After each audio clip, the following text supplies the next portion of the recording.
I'm very excited about my first periodontal patient. He's been a long-term patient. He's been a patient for about 25 years, but he's been a patient that's been difficult to talk into treatment.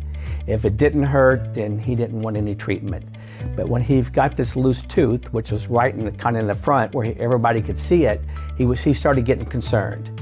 And I said, well, I just purchased this laser. You'd be my first patient to use the laser. But I said, I'm really impressed with the results I've seen with the periodontal laser. So he came in and we did the treatment.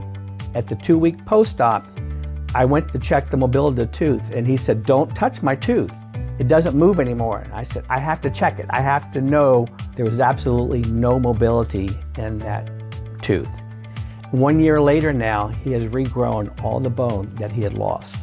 And I went and looked at x-rays that were 15 years old and his bone level's now back to where he was 15 years ago.